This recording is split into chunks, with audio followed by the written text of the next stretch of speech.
I believe our government does not care about us, our schools, the systemic racism, but we as Texans do care. We need to help our neighbors. We need to fix the justice system and stop police brutality. I want to fight the lies and corruption in our government, and our biggest strength is us, the Texans.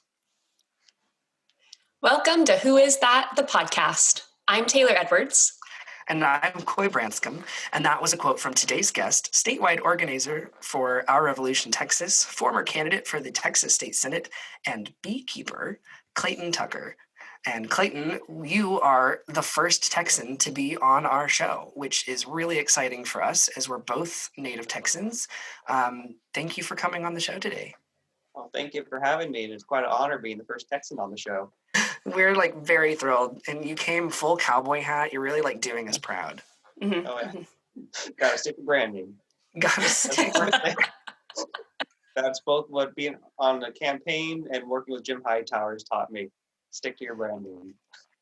Jim Hightower, he's kind of the guy who recruited you into this whole political sphere, is he not? Yeah, I consider him a mentor. Yeah, how did that connection come about? It came through Our Revolution Texas. Hightower, he helped form Our Revolution, the national organization, which, for everyone unfamiliar with it, that was basically Bernie's 2016 campaign. Became Our Revolution for a while, and Hightower helped form the national, and then he formed the Texas branch, if you want to call it. We're technically our own separate organization, but we work with the national very, very closely, and we talk to them all the time. And they were needing a new statewide organizer, statewide coordinator, and got the job, and here we are. Wow. That's fantastic. And how long have you been doing that? Well, both the campaign and COVID has completely destroyed my sense of time. Not coming back. So probably, I think over 2 years. I've been with Our Revolution for 2 years. And before that, I did other campaign work with other progressive candidates. That's really exciting stuff. And you ended up becoming a candidate, which we will get to in a moment. But first, I just want to go back to the beekeeping part of your truth. What inspired you to become a beekeeper, and what have you learned from that experience? So I come from a ranching family. We have a ranch up here in Lampasas, where I am with you, joining y'all from today. And we have cows. We had goats, and now we're getting back into goats and horses and things like that. And I was just thinking we should do something else. We should get more animals because I really do love animals. And I was like, hey, bees. No one in my family's ever done bees. I know bees have been suffering quite a bit lately. So I can get some bees and just let them do their thing. Help them out, help out nature, and I just ended up really liking them. And just been learning more and more, and I've never been officially taught, just basically self-taught when it comes to them. Was there anything surprising about the process of keeping bees? That is really not that much work or effort. I mean, if you're doing it on an industrial scale, then yeah, because you really have to then you really want to keep them clean. By getting rid of the mites and everything else. I fall more on the natural side of just I'm just giving them a safe spot. I'm helping them out when, clean them out when I need to, but mostly just letting them, have a home where they're safe. And where they don't have to worry about pesticides or anything else. So just kind of how easy it was to really get into it, I would say was pretty surprising. Because with the other animals, and you have to take care of animals every single day. You can't take a day off from, feeding the cows. Well, you could, but it wouldn't. For you or the cows. Yeah. Or either you or the cows. And don't even get me started on horses. Oh, mercy. Are horses just well, Taylor, you have horses too, but and cows. Are they high maintenance creatures? Yeah. They are very high maintenance. They are very opinionated. If you show them the slightest amount of fear, they'll capitalize on it. Now, we did recently actually trade in our horses for a bunch of goats. We just got tired of paying for horses when we didn't really use them. And we could maybe use the goats for cheese or something. And also they can also help us mow. the area. So That's a good There point. you go. Mhm. My Don't see mom's been horses thinking mowing. about getting goats. Don't see horses mowing. Horses do a lot of other very destructive things if you let them. They definitely messed up quite a few of our fields and fences, and we just got Mhm. tired. But Alright. they serve their purpose. We had horses when I was real little. Didn't have them for quite a while, but then my aunt very tragically passed away, very unexpected as well.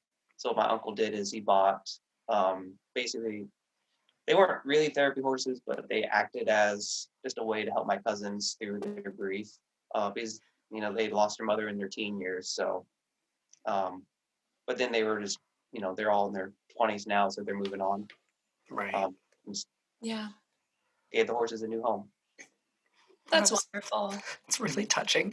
Yeah, I feel I love bad for that. like shitting on the horses for a minute. I was I like, know. what do horses do?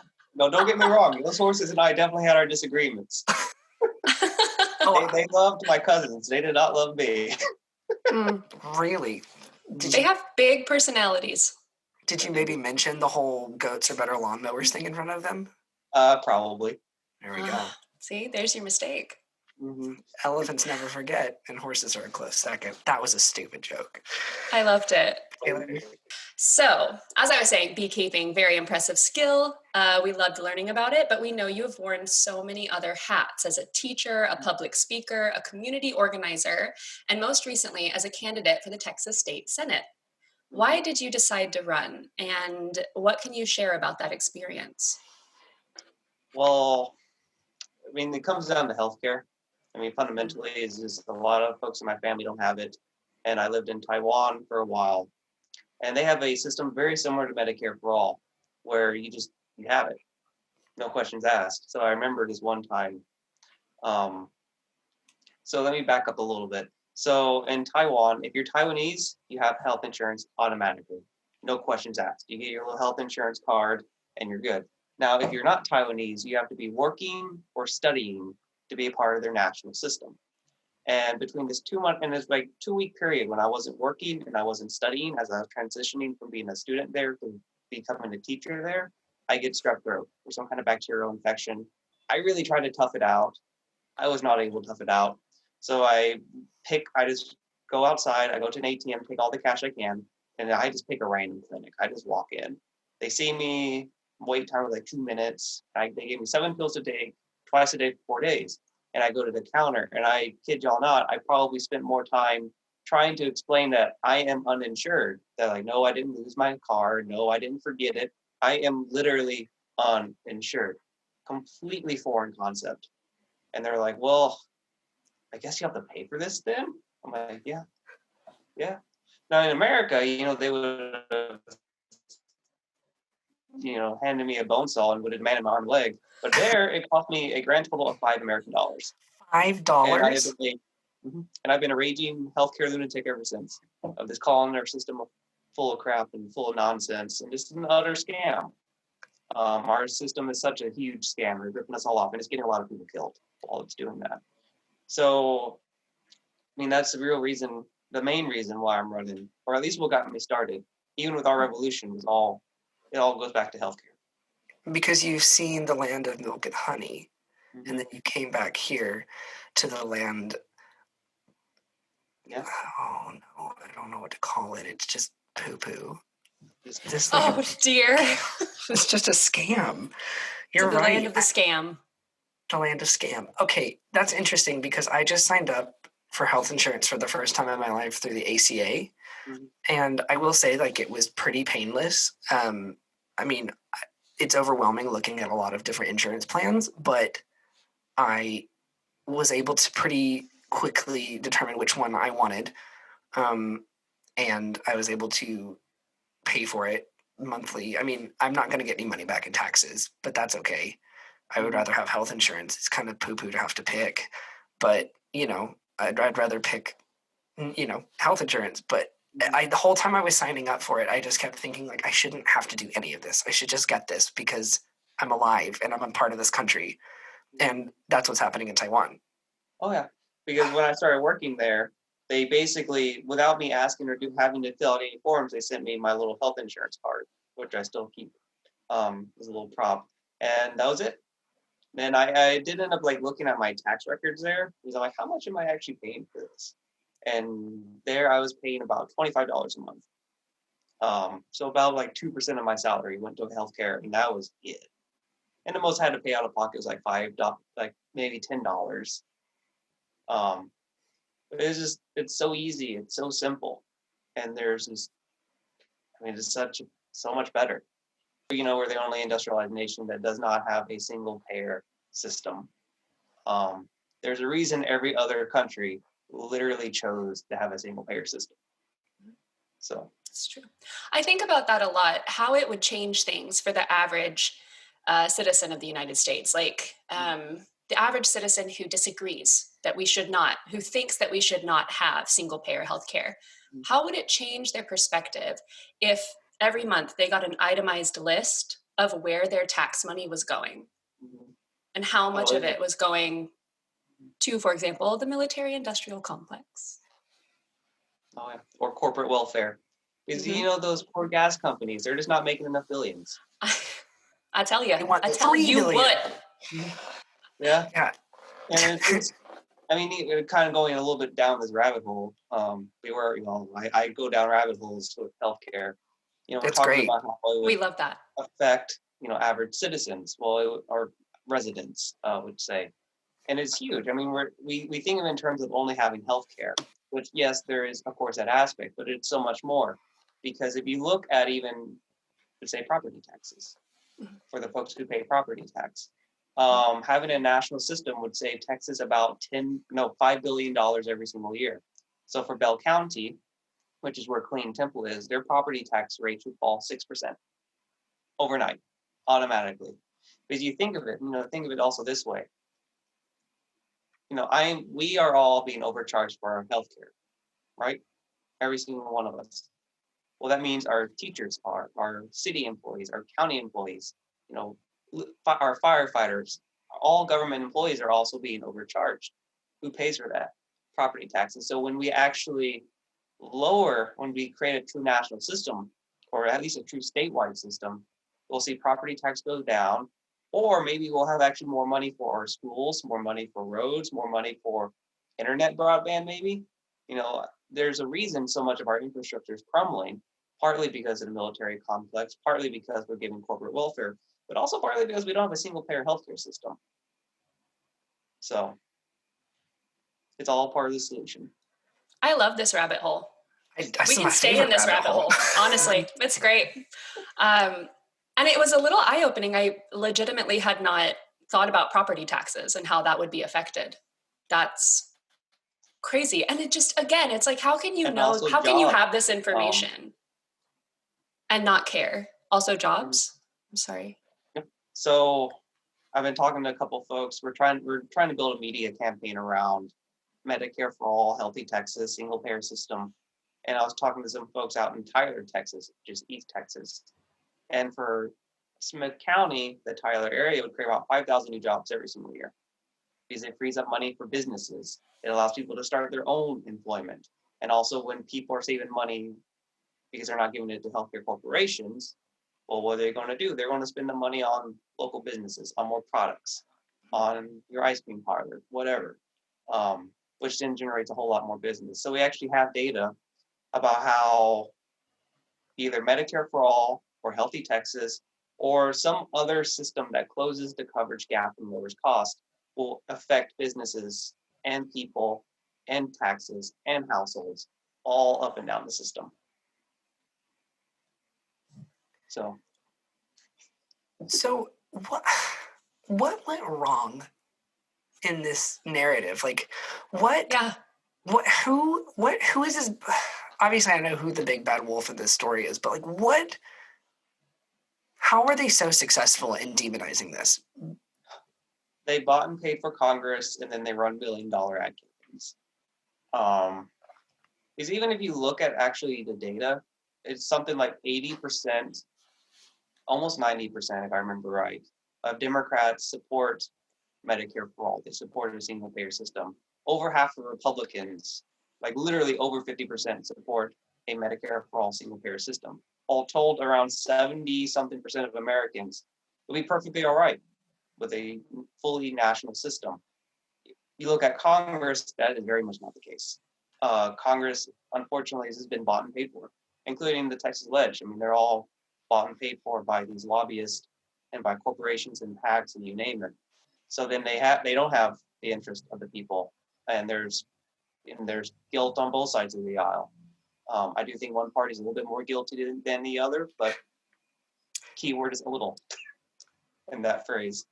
Right. I mean, I think you hit the nail on the head, is that I feel like we don't have a government that represents the people anymore.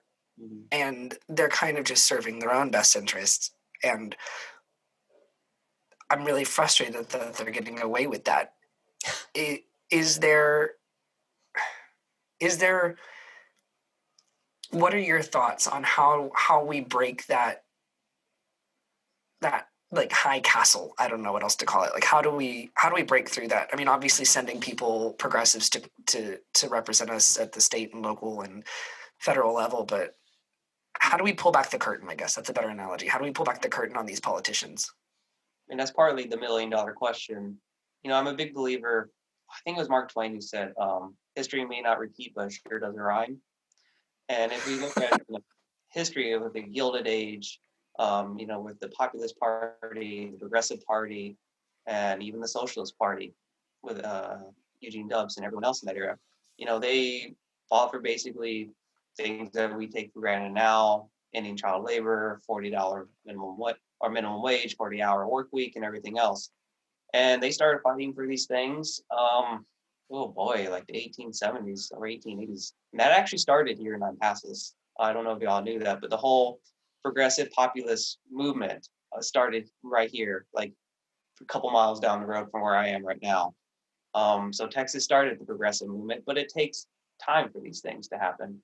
They had to popularize their ideas. They had to get local folks elected and kind of build that base. And then they had to radically transform both political parties.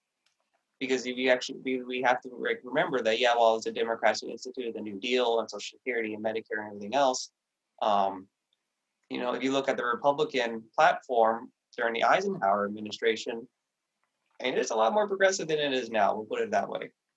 So I mean, that's something we need to do. We have to. It's going to take time. Unfortunately, I really wish it didn't, and we're going to accelerate it as much as we can. And I do think it will be accelerated because of the internet and because of how fast things move nowadays. But we'll have to really work on, and this is something that our revolution is really working on. Why I work with our revolution is there's 3 things we fundamentally have to do. We have to win progressive policies. So that's changing hearts and minds primarily. We have to get progressive champions elected from, dog catcher all the way up, really focusing on the city council and, everyone else kind of in that area. Because how many times you've heard like, oh, Congress is corrupt, but my congressperson's all right. Or, oh, the state house is horrible, but my state person's all right. That's how we kind of build.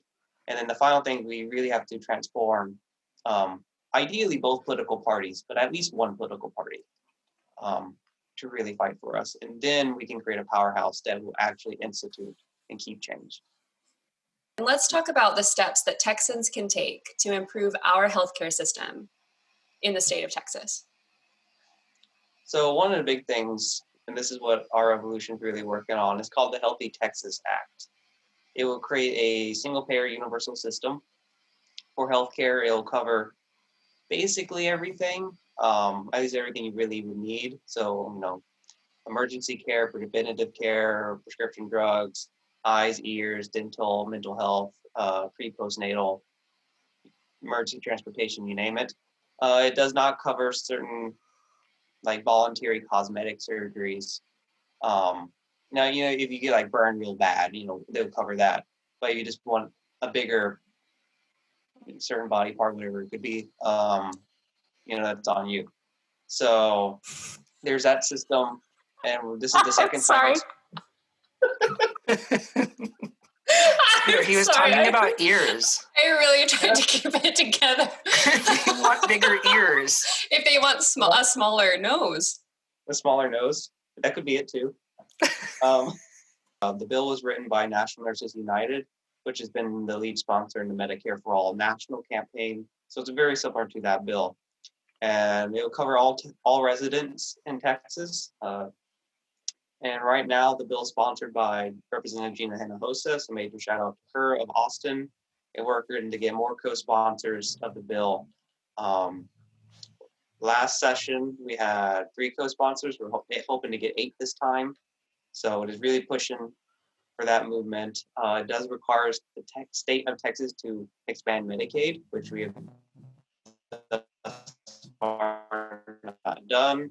There will, of course, be other bills. I know Rep. John Busey he has a little bit of Austin, but it's more like the Round Rock-ish, more Leander, I suppose, area. Though with redistricting, we'll see. He's been really good about pushing Medicaid expansion, which would definitely help. And those are the big things, because I think what we have to realize with healthcare is that, and not just healthcare actually, but with everything, that systematic problems can only be solved with systematic solutions. If we really want to solve our healthcare, we have to act as a collective. We have to act in unison as a people, as a society, to truly fix these things. Yeah, there's things us as individuals can do, but I also think that's a little bit of a trap. Saying, oh, individually you have to go do this. Well, individually we can be steamrolled pretty easily. But when we're as a collective, as a huge group of folks demanding a single unison change of like, hey, how about you give us healthcare? Especially, how about we make healthcare a human right, especially during a pandemic? I think that's the only way for us to really achieve change. So true. I saw some crazy story about GoFundMe being like this national insurer basically now, because so many people's medical bills are being funded via GoFundMe, which is like nice. Like, I'm glad that everybody wants to help each other out, but also it shouldn't be necessary. Yeah. What it comes down to, and this probably won't sound great while saying, but I'll say it anyway. Charity is government failure. It's policy failure. Because if everyone was actually taken care of, if everyone had food, if everyone had affordable housing, if everyone had healthcare, charity wouldn't be needed. In the sense of, like, in the way it's needed now. So probably not the politically smart thing to say, but it's very off the cuff. No, I love it. And I hadn't thought about that. I wonder if there's some either until it just flowed out of my mouth right there. Oh my God. Actually, I totally agree. It reminds me of recycling. It's like the same thing. Like, yeah, okay, we can all individually recycle, and that's great, and we probably should. But that's not going to stop people from spilling oil into our oceans. Mm-hmm. And actually, so there's a show called Adam Ruins Everything. I think it's canceled now, or I don't know. But anyway, he has a TikTok. He has a TikTok. He continues to ruin things. Oh, good. In 60 seconds or less. He ruined recycling, but that basically recycling was started by corporations. So then, it's kind of the whole like, oh, it's on the individual. It's like, no, actually, it's on these like 10 corporations that create like 70% of the pollution.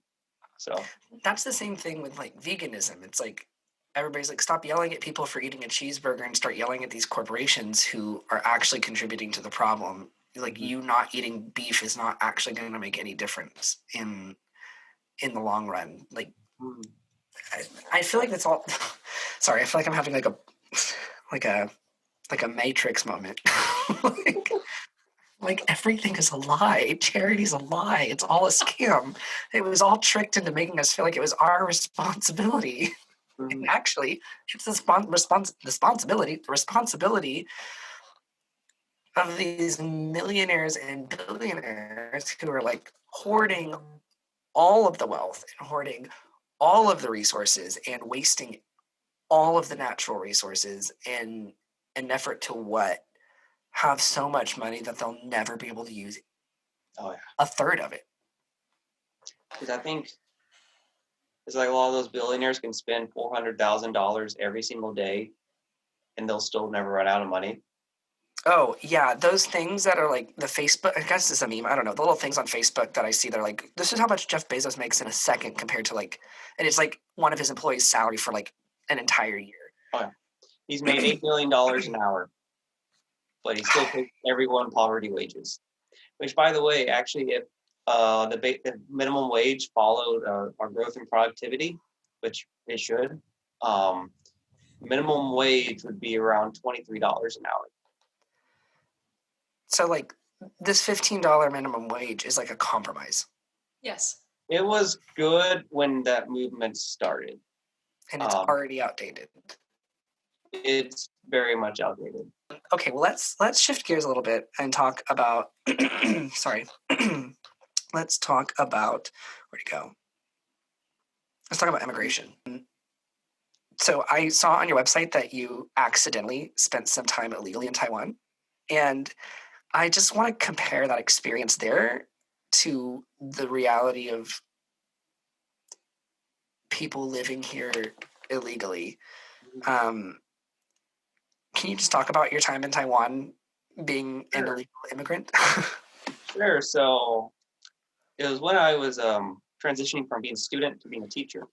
I was going from my student visa to my working visa, and I got all the paperwork that I needed. I went to their like Bureau of Labor or whatever it was called, and they're just kind of like looking at my passport. They're like, "Do you have another passport on you?" I'm like, "No, that's my only one." They're like, "Oh, well, the customs gave you the wrong stamp on your passport." I'm like, "Okay, it's a stamp. I don't know what you mean." Like, no, no, no. That stamp was supposed to be your visa. Since you don't have that stamp, that means you don't have a visa, which means, legally speaking, you're in my country illegally right now. Which, as I learned, you never want to hear a government official ever say to you, because it was frightening. Because you're just like, oh my God, what's about to happen? Thankfully, they were very understanding. They're like, oh, we recognize this was a mistake, so we need you to, just go get it fixed. Go to the Bureau of Immigration and get them to fix it.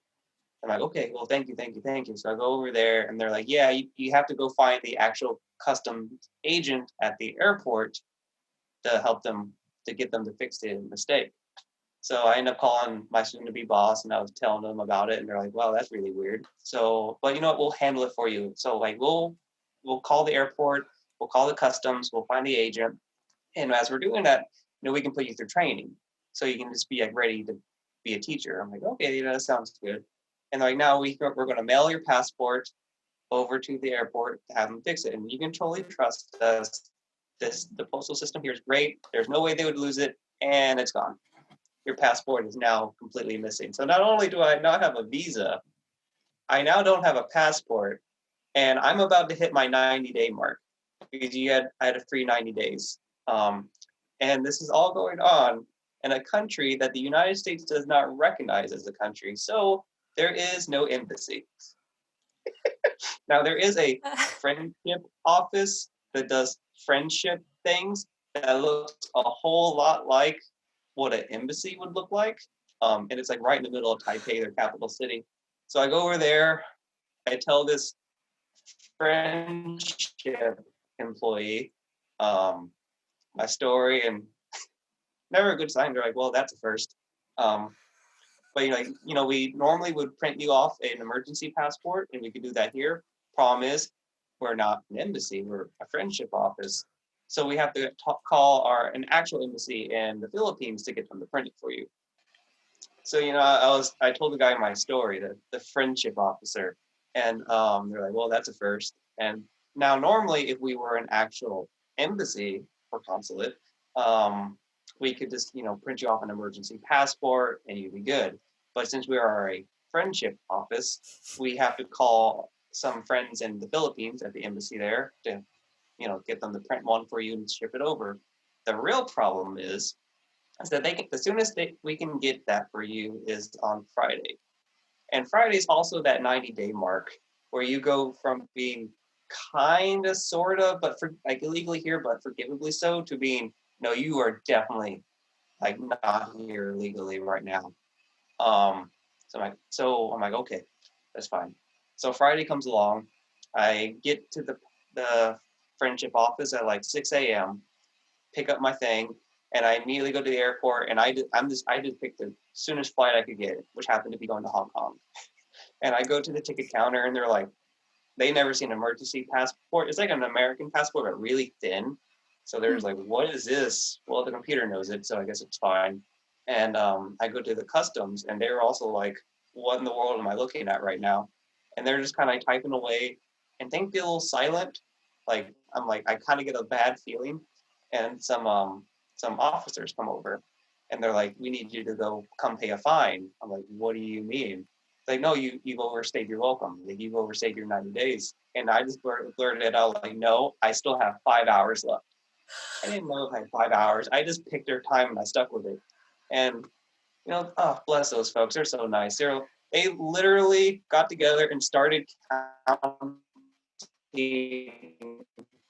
down. And I guess they felt bad for me to let me through. So, Wow. I have a lot of love and appreciation for the Taiwanese people.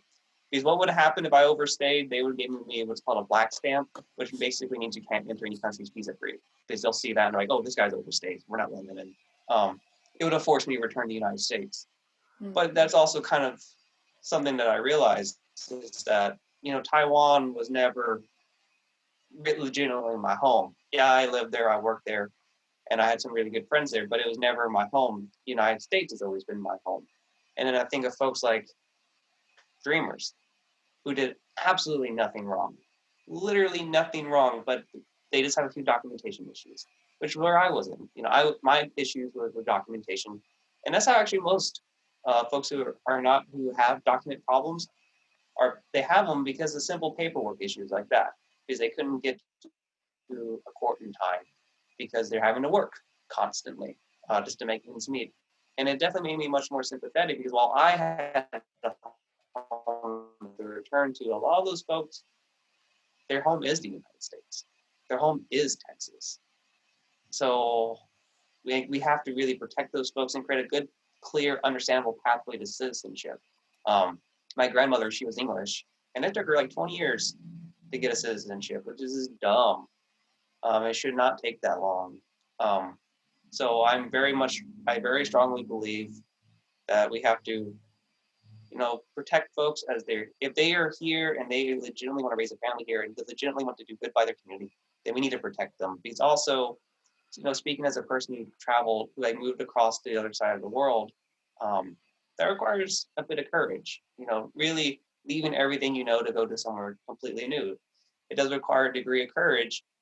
And I'm thinking about the folks who come here, who leave everything they know to come here. Not only does that require a lot of courage to do that, but also requires a certain amount of faith in our country, like a true, strong belief. And I think those are the people we really want as our neighbors. Those are the people we really want as our fellow citizens. Because if they have that kind of courage and that kind of faith in our country, then hell yeah, I want them as Americans. So. Absolutely. Absolutely. I agree 100%. I think that's such a beautiful way to phrase that. Yeah, it is. Yeah. Sorry, Taylor. I think there's a lag. There is. Nothing to be done about it. I just didn't want you to think that you and I were talking over each other. Like, I want to talk now. It's my turn. I mean, that is how we act. But it's true, like children.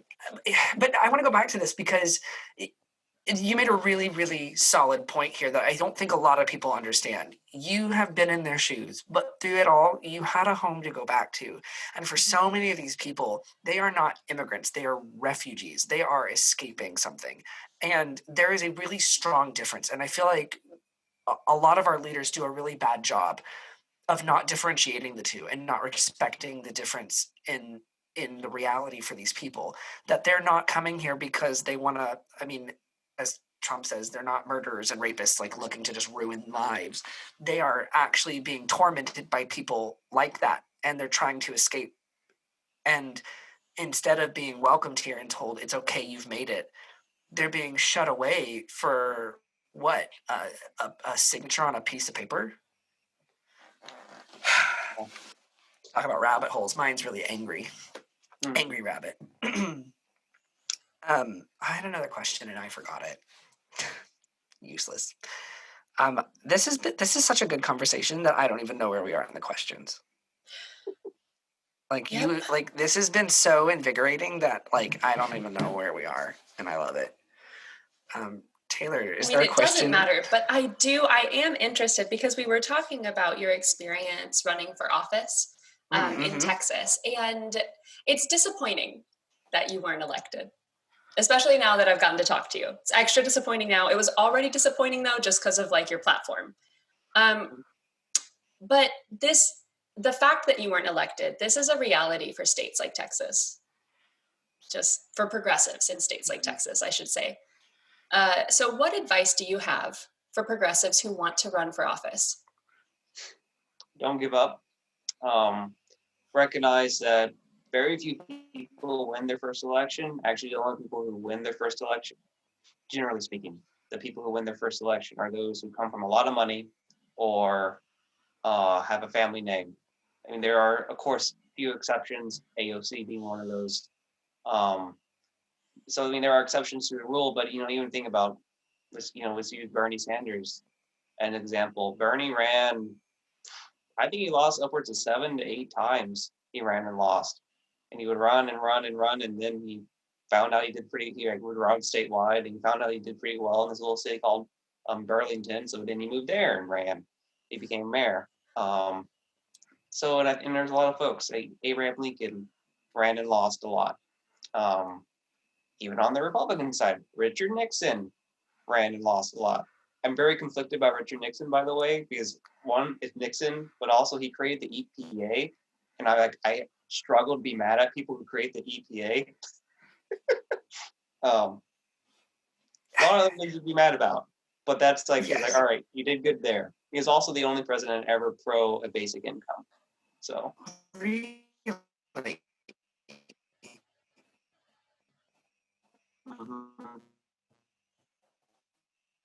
I've learned more about Nixon. I hate him a little less. I mean, I think that I feel is as aggressive and angry.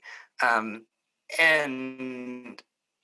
is that, first of all, do you think that's true? Do you think we have this I mean, I'm speaking as a progressive myself. Like, do you think that this population generally is angry, or do you think that is a suppression tactic?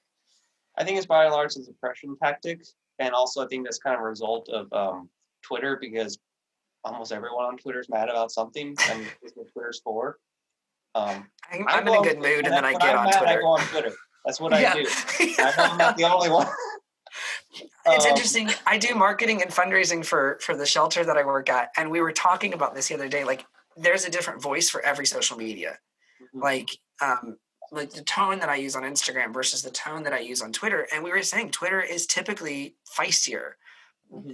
And I think when you speak about political Twitter, it's just like angry. Like I don't think I'm generally very angry about like legalizing marijuana. I think it should happen, but I'm not like angry about it. And then I get on Twitter and suddenly I'm like rage and weed. Yeah. But you're right. Continue. Twitter's a problem. Yeah. So, and I mean, there are definitely folks on the left and progressives who are very angry, who are also very vocal. And, I think that does paint a picture, because I think some moderates have a very bad, what's the word I'm trying to look, experiences with those particularly aggressive progressives. No judgment towards them in any way, shape, or form. I think I'm a favor of try all tactics. Some things work in different scenarios. Sometimes you need vinegar, and sometimes you need honey. It just really depends on what you're trying to do and the exact method. So, but yeah, sometimes I do think progressives can be, we're a fiery bunch. That's how we roll, and that's how we've always rolled, I suppose. Right. And there are a lot of progressives, I think, that say, well, anything less than anger is unacceptable. I mean, black people are being murdered by the very people who are meant to protect them, and people are dying because they can't afford insulin. And I am being evicted from my home because I make pennies at my job and I can't get a better job because even with like a college degree, I'm considered unqualified because I don't have the experience. And it's a lot to make you angry. It's like one of those things of the job you just mentioned. It's like you need, for this entry level job, you need 5 years experience. Yes. Well, if every entry level job requires 5 years experience, how the hell are you gonna get the experience? And also, I think we need to kind of touch another point that I think progressives have to be angry. I don't think there's a choice, because as you're talking, it kind of dawned on me. I was at a protest earlier today, actually, for a gentleman named Marvin Guy. He's currently being held in the Bell County Jail. He's been held there for 6 years, 6.5 actually, no trial whatsoever. And the reason he's there is because of a botched no-knock raid. The police kicked down his door at like, I don't know, 6 a.m., something like that. Did not announce themselves, in a very similar situation what happened to Breonna Taylor, and he defended himself. Someone kicked down his door, and this is Texas. You kick down the door of my grandmother's house, she'll probably shoot you too. And unfortunately, a police officer died in that altercation, and there was absolutely no drugs found. It was a botched raid, and Mr. Guy is still being held there. He's still being held in prison, and they're not letting him have a trial, and they're not giving him a fair shake, a fair representation. And I was talking to this one gentleman there at the protest, and we were kind of talking about how nothing changes if people are happy. If you're happy and you're content, you're not going to be fighting for justice. You're not going to be fighting for better wages or to be treated with dignity. No, you're happy, you're content, and you're not going to do anything. It's only anger that really motivates people to action. And that's, for better or for worse, that's just how people are. And you can think of every situation, from every protest, from women's suffrage to the fight for starting a minimum wage, or ending child labor, or you name it, ending prohibition, even, or at least the prohibition of alcohol. We still have the prohibition of cannabis that we have.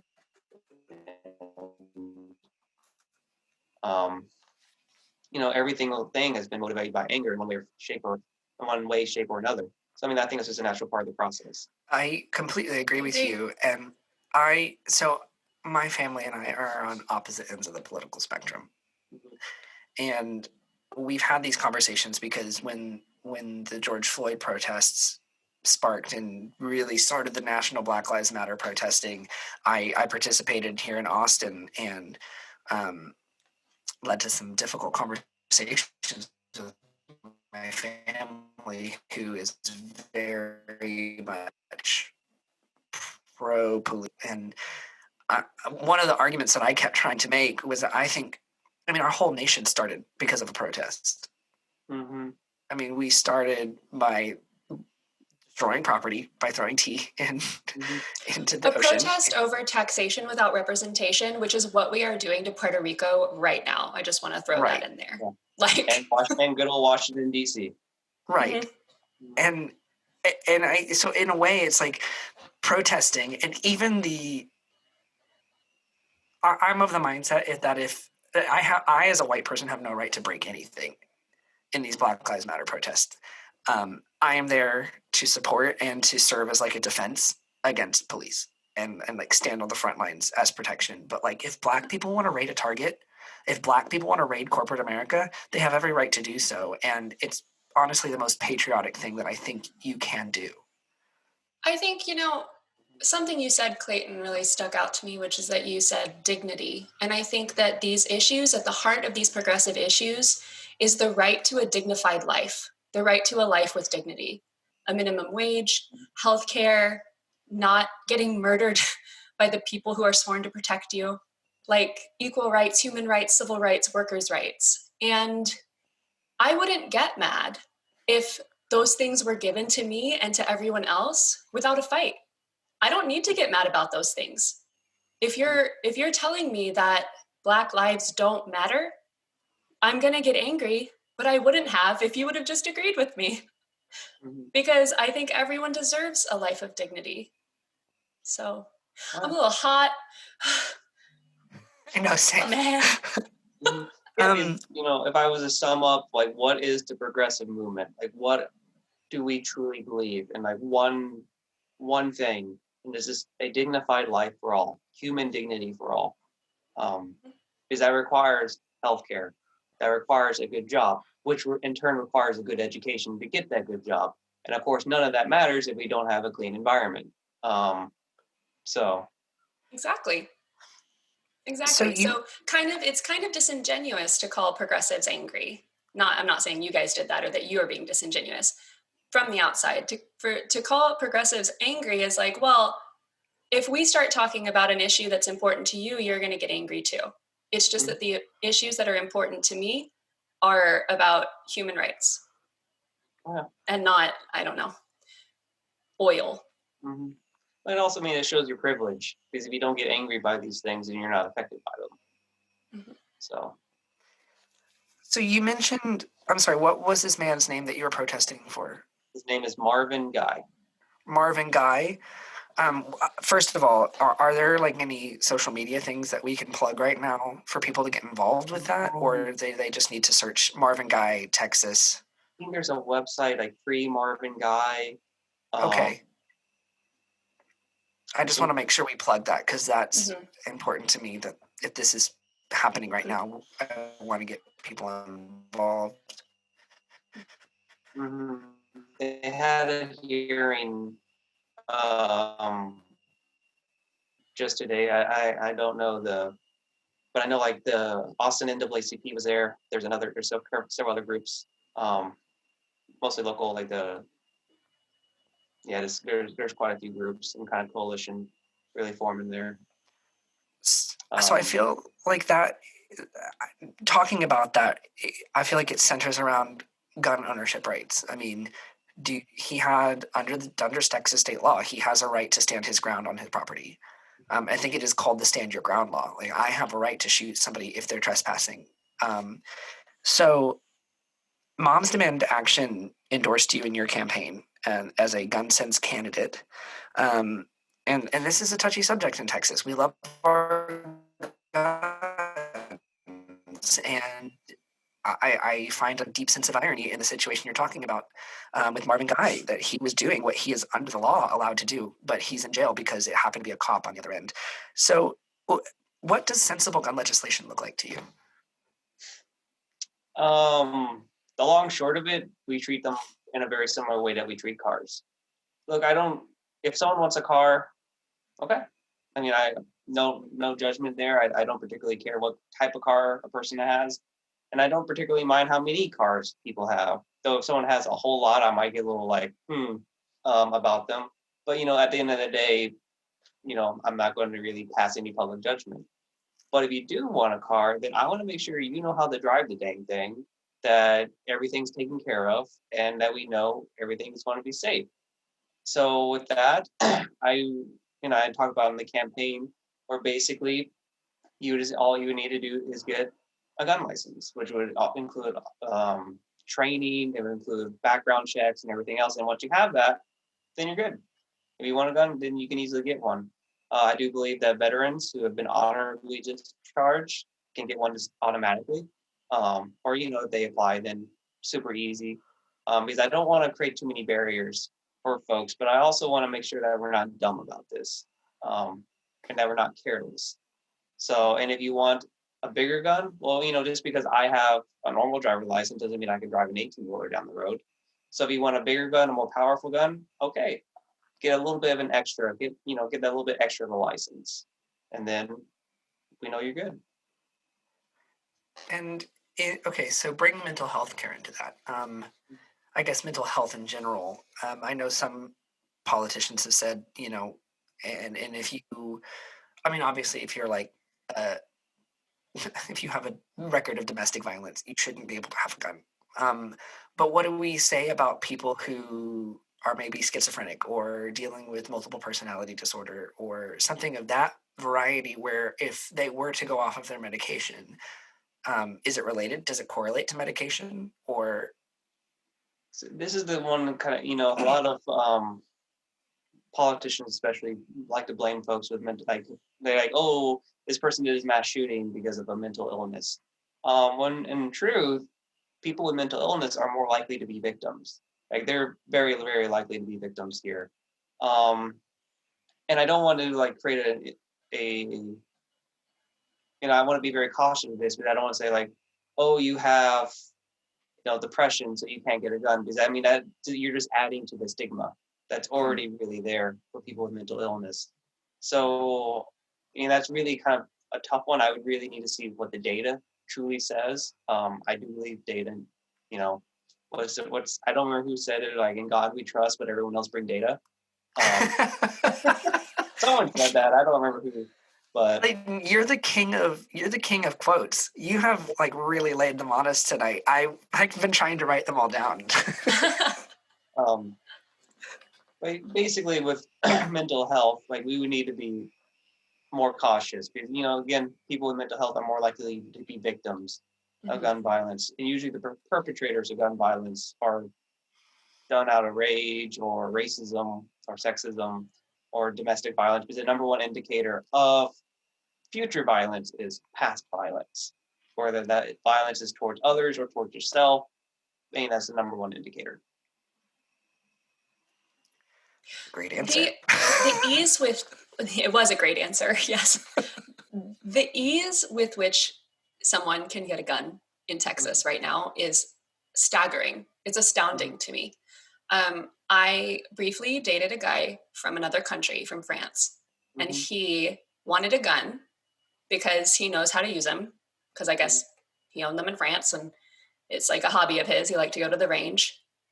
And that's all fine, but the way that he got, I hope the FBI agent doesn't go track him down, but the way that he got his gun was he went to academy with his friend from work and was like, I want that one. And his friend bought it and then gave it to him. And that, like, nobody said anything. Nobody cared. Yeah. It's Yeah, crazy to me. I mean, that's again where it should, come down to cars. Whereas, like, anyone could, any of my parents or family could buy me a car, but I still need a license if I want to use it in any way, shape, or form. So the gun should be the same. It's like, okay, if someone wants to buy you a gun, fine. Well, you still need that license. The car analogy is fantastic. I think that's a really good comparison. Did you when you were so a lot of Republicans, especially on the far right, are quick to demonize Democrats and say, well, they're just coming to take your guns. Like that is the first argument my parents make. I'm like, we deserve health care. They're like, I want to keep my guns. Also, it's like what do you think is going to happen after the guns are gone? Like, what are they going to, like, if we go down that rabbit hole, then what? They're going to take all your guns and then send tanks through the streets? Because, that's what they did to the Black Lives Matter protesters. So it's just, I don't understand. So Beto O'Rourke, when he ran in 2018, he leaned into that narrative. I think he even he was like, hell yeah, we're coming for your AR-15s. Like he just leaned into that narrative. How does that compare or differ rather, however, how does that compare to your approach in this? I mean, like when you were on the campaign trail, did gun reform come up a lot? And how did you address it with people who were scared? I remember I was on there as a radio interview in Brownsville, which is pretty rural town, and not quite Central Texas, more big country than Central Texas. But anyway, I was talking to them, and there this gentleman, with a real thick Southern accent, Texas accent, like, now, sir, I see you've been endorsed by Beto O'Rourke. Is there anything you disagree with Beto O'Rourke on? And I knew he was asking, like, not full of anyone. And I did explain, like I come from a ranching family, and for us, we do have a problem with hogs. Not just us, wild feral hogs are becoming an issue statewide, and those suckers are mean. Like they've killed a lady pretty recently in, I think, Chambers County, which is just east of Houston. We even know folks where a wild hog would come up, gash their leg with their tusk, and then like start eating the person alive. So they're really mean, and they're also really, really tough. You can't take like a little 22 bullet and Well, you could, but it's going to be a real lucky shot. And they never only come in one. There's usually like 5. Sorry, There Taylor. are, like, Taylor. He said it so casually. He just said it like so matter of fact, and then they'll start eating you alive. And and then we just glossed over it. We didn't talk about it. Yeah. A feral hog will eat you? Yeah. We know people where they'll charge after you. They'll come out of nowhere because, they can be pretty well hidden. And then they'll gash your leg and then they'll start eating you. And you'll just be standing there or laying there, I suppose, like, what are you doing? Oh my God. They'll like destroy livestock. They destroy plants and corn, and those like tear apart everything. They'll even destroy bees if they get to them. So they're real mean. They cause a lot of damage and they cause a lot of harm. If you actually want to hunt them or like to really protect yourself from them, you actually really do need an AR or some semi-automatic weapon. You do not want to go with a pea shooter. You don't really even want to go with a normal rifle because, again, they come in large packs. They come in multiple numbers. You're never dealing with just one. If there's one, there's like 5 to 20 more. So I was explaining to this gentleman that, like, I understand there is a legitimate need for semi-automatic weapons at times. So, like, I don't particularly want to take any of those away because they are actually very useful in certain situations. So what I would like to do, going back to that car analogy, is like, you need a semi-automatic weapon? All right, get that extra license, get that extra certification so that we can be confident that, yeah, you can keep yourself and your family and your livestock safe, but I'm also going to be confident you're not going to go to a mall and shoot up people there or shoot your wife or your kid. Or have your kid, play around with the gun and shoot themselves. It's just basically being smart while allowing people to do what's best for them. That is very eye-opening to me, because I think that I was probably at the beginning of this conversation more on like on a sliding scale. I was probably closer to better work in my view of guns, specifically semi-automatics, because I didn't understand that there could be a practical function to them. And now I have a lot to think about in terms of gun reform. So thank you for that. Thank you for sharing that. It has given me a lot to think about. Yeah, same. I want to talk about, in Taiwan, the eye-opening realities you witnessed regarding solar energy and minimum wage. How are you using your insight on those issues to impact real change in Texas? So Taiwan does this really weird thing. I think it's called paying teachers extremely well. What?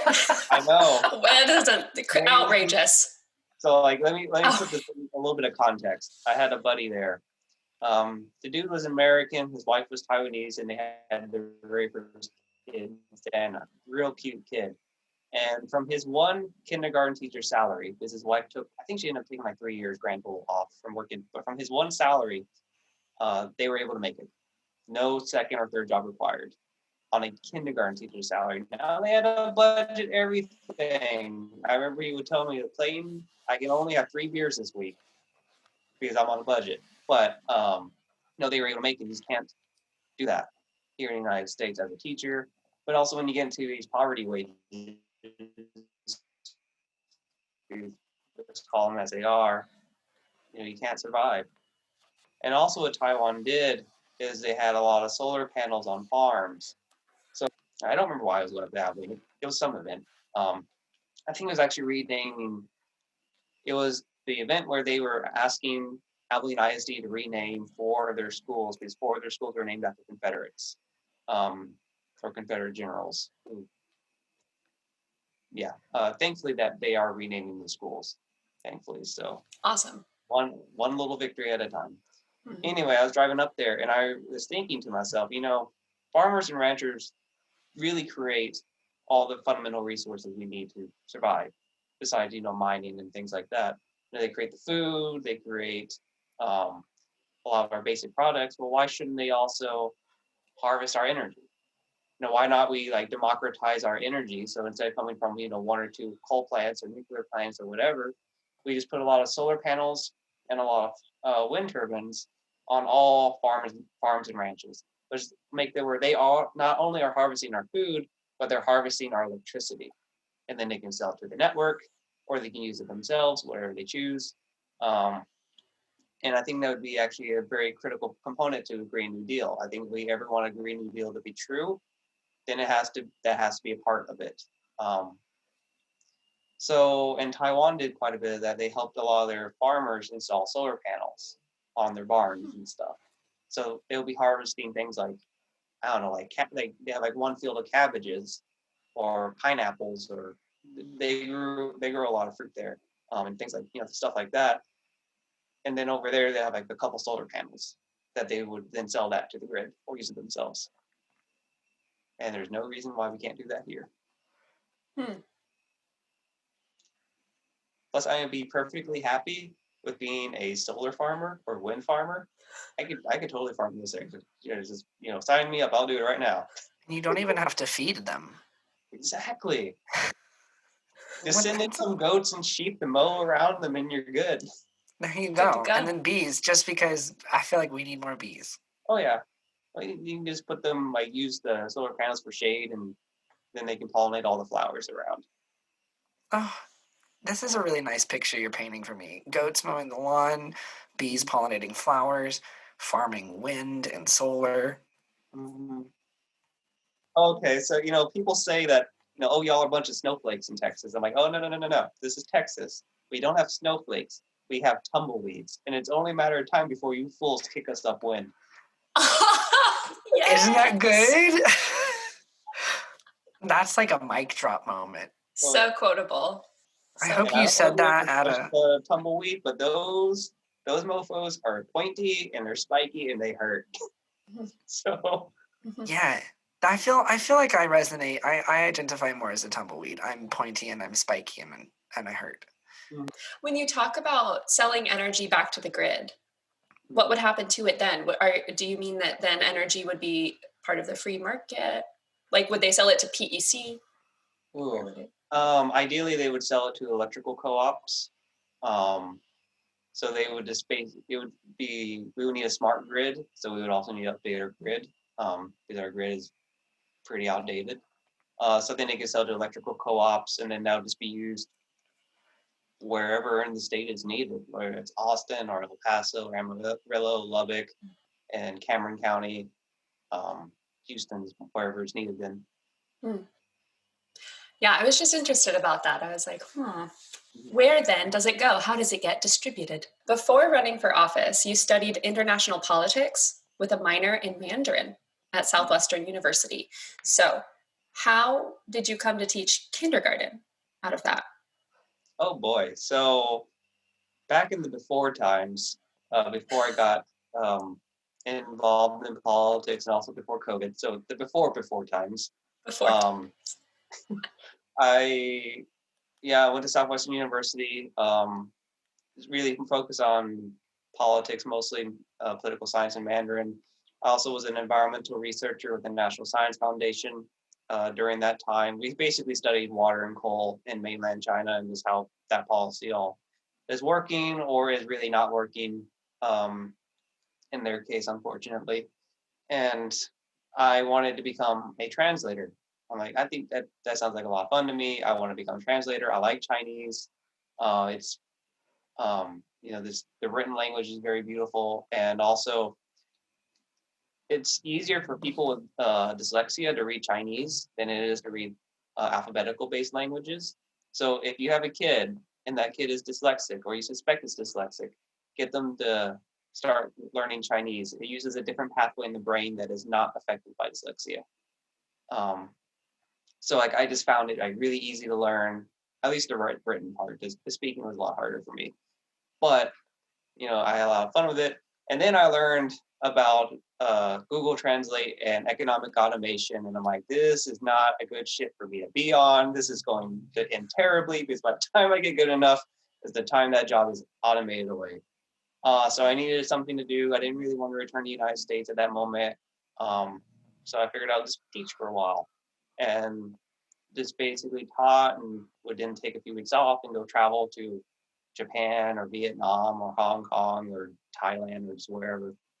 And just kind of traveled around, just seeing a lot of the other side of the world. That's really cool. That's so cool. I'm still processing what you said about people with dyslexia. Mm-hmm. I didn't know that. Very few people do. I would not have known it if I didn't study Chinese, and yeah. So are you dyslexic? I suspect so. I could not read or write to save my life until like almost 22 years old, when I was living in Taiwan. Oh no, I started reading and writing a little bit better around 8th grade, but I continued that to music. But literally just couldn't read. I could barely even read for the longest time. You contribute that to music. Do you play an instrument? Do you sing? Are you musically I played the inclined? tuba for about 11 years. You played the what? I'm sorry. The tuba. So I did that for about 11 years, from middle school, high school, college, even a little bit in Taiwan when I was at university there. That was fun. They couldn't speak any English, and that was before I could speak Chinese. So I'm like, I know they're talking to me. I think they're telling me I'm flat. Oh wait, nope, I had it wrong. I was sharp. So just figuring that out. And just, so you guys spend a lot of time seeing how the other half of the world lives, and just seeing a lot of nature. Did you have a place that you traveled while you were abroad that just like really took your breath away? Vietnam. Really? And both of them, actually. What about those two stood out to you? Well, Vietnam had some of the best coffee that I've ever had in my life. So I mean, I spent a lot of time in Saigon. The government there calls it Ho Chi Minh City, but literally everyone there still calls it Saigon. So spent a lot of time there. My grandfather was in the Navy. He was World War II, Korea, and Vietnam. Wow. So I got to see like a lot of war museums, and of course, then also some various tunnels, and I learned quite a bit about Agent Orange and how horrible Agent Orange has been. For viewers who are unfamiliar, that was a defoliant, so the army would spray it to cause the forest to die. One of the long-lasting problems is that anyone exposed to it, it gives their children and offspring really, really bad deformities, like really horrible ones. So I remember seeing this guy there who was like basically born without a face, still alive. He was, an older gentleman at that point, but it was pretty gruesome stuff.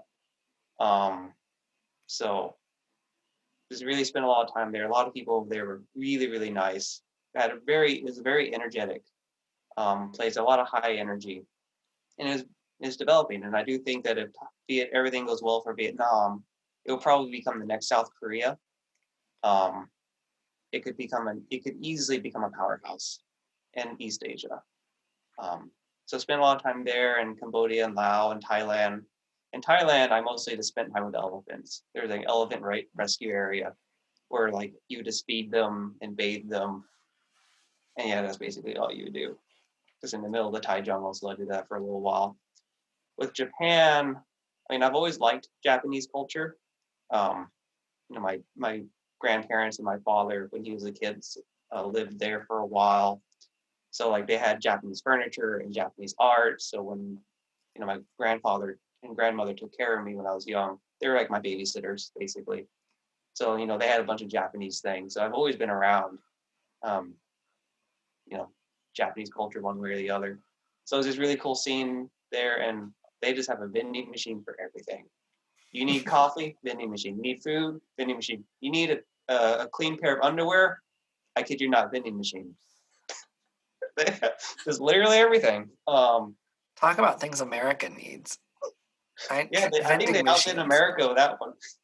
Yeah, it's like, if we need to step up our vending machine game, the most I've got out of one is a Diet Coke. Or like a Snickers bar. Hot coffee from vending machines. It was wonderful. I did actually get to go to Hiroshima, which that was an interesting an eye-opening time.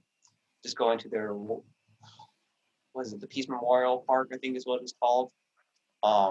You can go into the Atomic Museum, and it costs like 50 cents. It's incredibly cheap. And let me put it this way: if you're not anti-nuclear weapons before, you will be anti-nuclear weapons by the time you're done. That was pretty heart-wrenching. But then also saw other parts of the country, and it's beautiful country, really nice folks, pretty good food.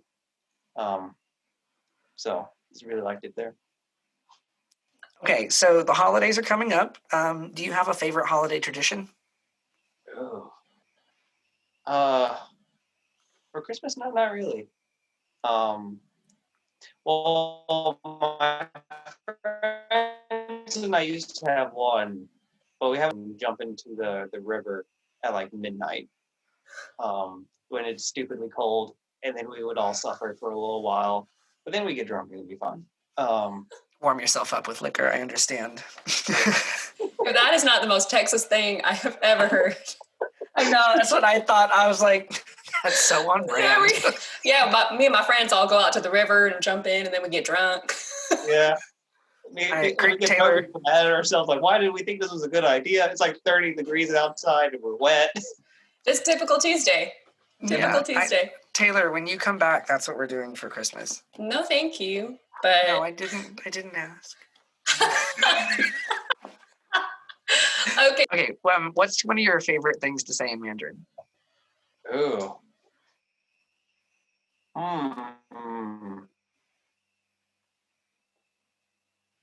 Favorite things to say in Mandarin. I will like it more if it has. I'm trying to think one that's preferably not a curse word. I was gonna Well, say. no, most of my curses are in Japanese. You can curse in Japanese on this podcast. This is a safe place. Okay. I always like saying kuso in Japanese, which means shit. Kuso. Mm-hmm. I'm adding that. When I was there, I learned only 3 things when I originally went to Japan. It was biru, which is beer, kohi, which is coffee, and osusawa nan desu ka, which is what do you recommend that I eat? The basics. Useful. So useful. Yep. But one of the things I always liked saying in Chinese, mostly because I just think it's funny. It's what was it? Ma ma ma. You know, which basically translates to mother scolded the horse, if I said it right. It all sounds the same, but the tones are different. So you have to be very careful what tones you use in Chinese, because it can completely change. You can accidentally call your mother a horse. Some Mandarin speaker calls in, excuse me. Excuse me, I'm offended. Yeah, I'm ready for it. It's all right. We can do corrections later. It'll be great. That was awesome. What is the best food you ate while living abroad? Oh. All right. So I was in Thailand, and I spent the whole day adventuring. And it was one of those like adventures where you kind of like, you're like so into it, you forget to eat. And it's like, you're getting late in the evening, and I just realized I'm really hungry. And when I was abroad, I had 2 simple rules. Never eat American food. And the less white people there are, probably the better it is.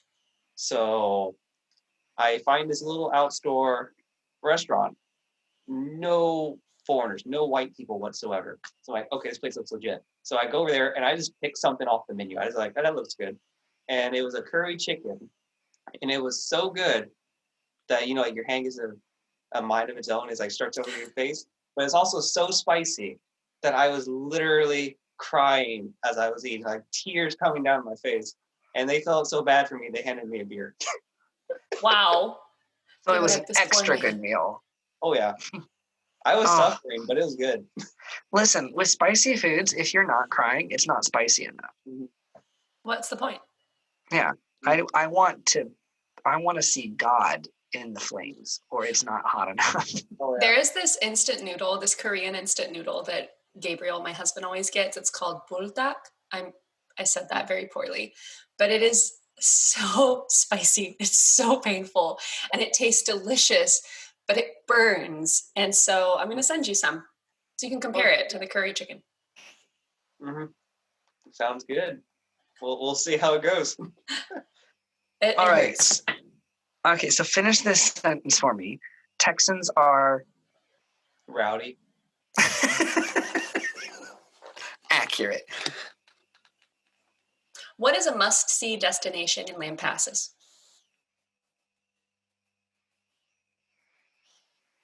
Ooh.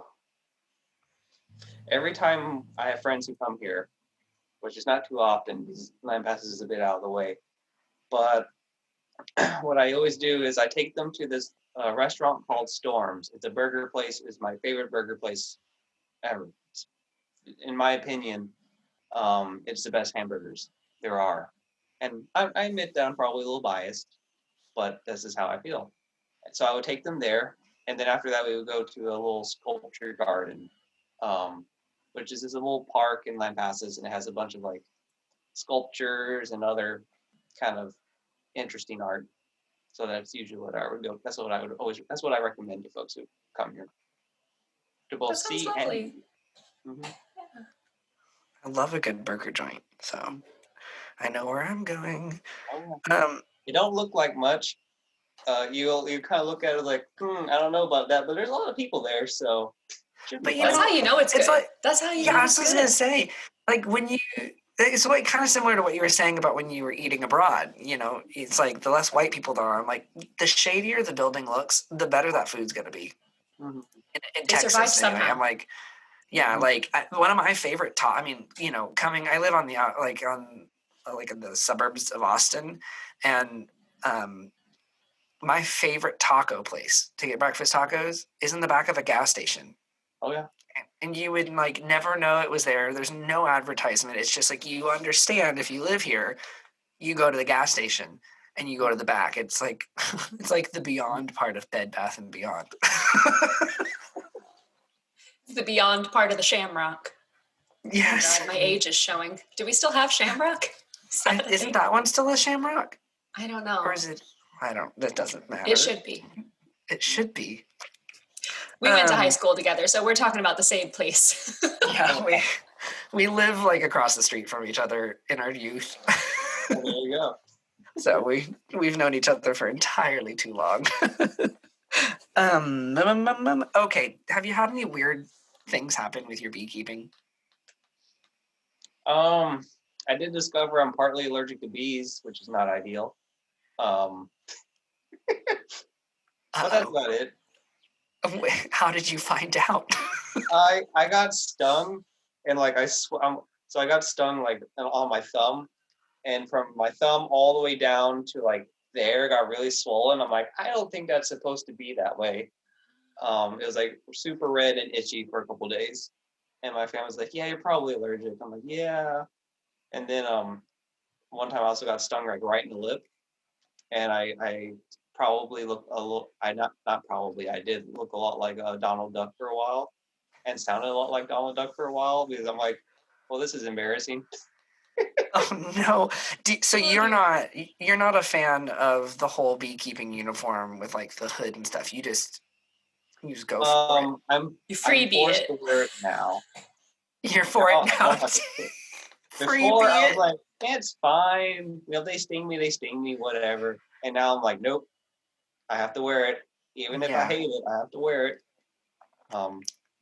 So That's so funny. Well, along those same lines, what is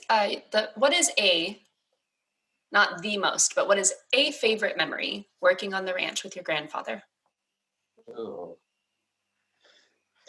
I mean, there's always a classic I always told on the campaign. This happened probably when I was around 9, but we were just working on something. I don't even remember what we were working on. And we saw smoke coming from our neighbor's farm. So we grabbed some burlap sacks, big thing of water. We took off down the road, and I remember asking my grandfather, "Why are we going to go help?" Instead of just, waiting for the fire department.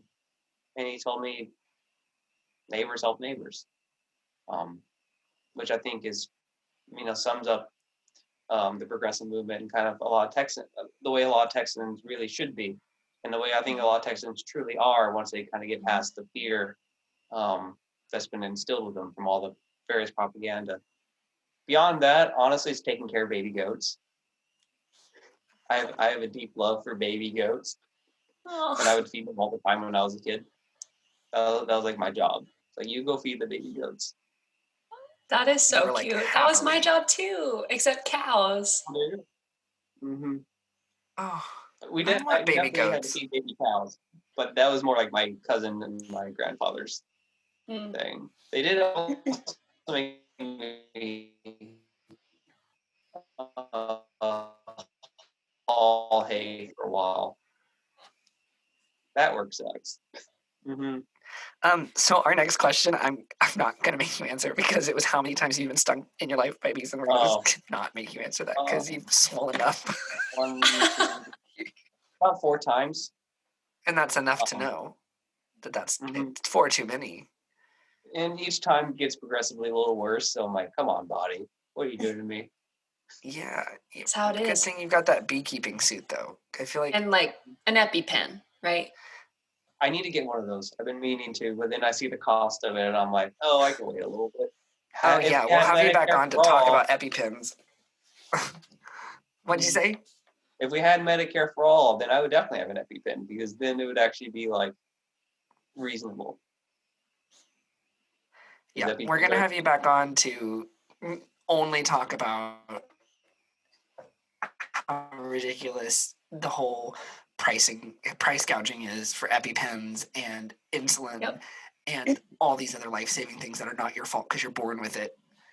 An hour and a half of just EpiPens.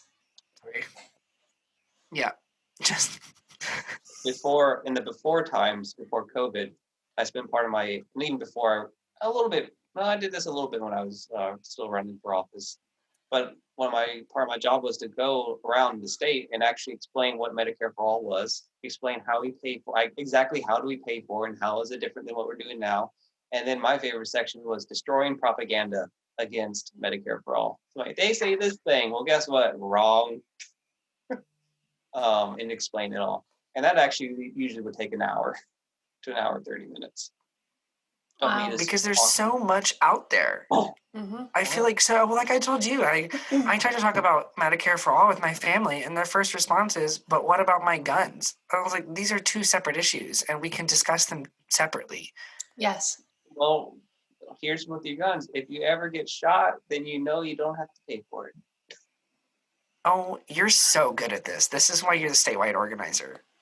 And we're just 2 people with microphones. Okay, Clayton. Mm-hmm. What's next for Texas? Ooh. Well, what's coming up in the next week? We have 2 runoffs. So if you live in the Houston area, Tarsha Jackson has a runoff. Oh, that might be Saturday.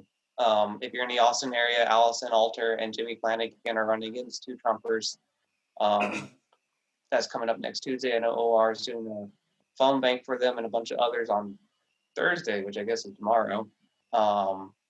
After that, for 2021, I mean, with our evolution, we're going to be working to build progressive powerhouses locally. That includes making sure we got good city council and school board candidates running throughout the state. We're going to be working to transform the Democratic Party. There's been a little bit of a, what's a good word?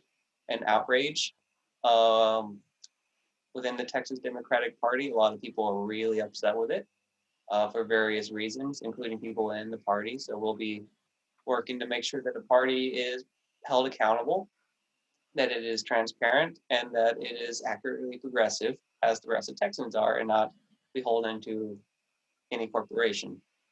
And of course, be pushing for progressive policies like a Healthy Texas Act, which is Medicare for all on Texas level. We have drafted a Green Texas Act, which is essentially a Green New Deal. And we have a bunch of other legislation like ending no-knock raids, decriminalizing marijuana, and a whole bunch of other justice reform ones that I'm still reading about and learning about. So, I mean, that's basically what's coming up. And over time, step by step, we'll be taking back Texas. Because Texas used to be progressive, and we'll get there again. When Texas was formed, we actually outlawed banks. That is how progressive and populist Texas was at the beginning. We're like, we ain't doing banks. So we're just reclaiming Texas. We lost it to the corporatists for a while, but we'll get it back. I like that narrative. We're reclaiming Texas. Mhm. Well, Clayton, thank you so much for coming on the show today with us and sharing a bit about yourself and our revolution and all the exciting opportunities people have to get involved in Texas. For anyone listening who is in Texas, is a resident of Texas, please check out our Revolution Texas. They have a link to sign up to volunteer. You should do that. I'm going to do that. I've already done it. I'm ready. I'm ready. Anyone who wants Guys, I was doing my research. to take the next step, I also encourage folks to to join me in becoming a member of Our Revolution Texas. It's ourrevolutiontx.com/membership. We are fully supported by members, no corporate or big money for us, which is fine because I mean, what we're running on, no billionaires are going to be giving us money. And even if they did, we would all right, well, now we're going to make you not a billionaire because there should be none. So long as there's hungry children in the United States, there should not be any billionaires. So anyway, if you like what you're hearing, again, just go to ourrevolutiontx.com/membership, and you can learn all the benefits of membership there. Yes. Thank you so much. During this conversation, I kept thinking, to me, to Coy, it's so normal for you to be sitting there in your pearl snap shirt with your cowboy hat, with your accent, and talking about these policies, talking about being a world traveler, talking about experiencing other cultures as a child because of your family who also had interest in other cultures and were world travelers. And I just wonder if listeners and viewers don't know that about Texas, that Texas is also that, I think about that a lot. Texas is so many things. And Texas is progressive. Yeah. Oh, yeah. Well, thank you for sharing how we can reclaim Texas. I love that. I'm latching onto it. I'm keeping it forever. We would love to have you back on the show in a little while to follow up on your journey and follow up on how things are moving with Our Revolution Texas. Definitely. And see how the progressive movement is taking over, because I truly believe it will. So thank you. And we look forward to seeing you again. Well, hey, I certainly appreciate y'all and all that y'all do. Thank you so much. Thank you. We're trying. This is all part of the movement. We have to convert hearts and minds and also motivate people to get involved. So it's all part of the movement, all critical parts. Absolutely. Thank you. Yeah. That was really nice. I know, I feel. All right. Well, you have a wonderful night, Clayton, and we look forward to seeing you again soon, okay? All right. Well, hey, I'll be seeing you all around, and I appreciate you all once again. Thank you. Thank you, Clayton. Thank you. We appreciate you. All right. See y'all around. Bye. I feel like he's a really good up-and-coming voice in Texas. I think we have definitely not seen the last of him. And he's so charming, and he has so many good little, Southern witticisms. Mm-hmm. I just feel like cute. I feel like he has the chance to be another Beto O'Rourke, and I'm really excited for him. Yeah, I was really interested. I want to learn more about his gun reform. I mean, it makes perfect sense, treating guns like cars. So you have to get license, and it even makes sense to get a form of insurance or I guess licensure is what I'm thinking about. But just, if your car is involved in an accident, you are liable for these things. And if your gun is involved in an issue, you're liable. You should be liable. Yeah. And I think we should increase, we didn't talk about this with him, but I think we should increase, the consequences. We should increase fines or fees or jail time or whatever it is for the consequences of losing control of your gun. The same way we do with cars. You should legally have to sign paperwork transferring it over to somebody else if you're going to sell it. You can't just do what your ex did and pass a gun off to I want that one. Exactly. See, I think that's really smart. And it's kind of, when you think about it, it's one of those things where it's well, no shit, why are we not already doing this? That makes so much sense. I know, it's bonkers, actually. It's bonkers. And I'm just like, what is what, how does this benefit? Who does it benefit and how does it benefit them? Is the gun trade that profitable for like the powers that be, the capital T, they? I mean, it must be. I don't know. I don't know. I don't know.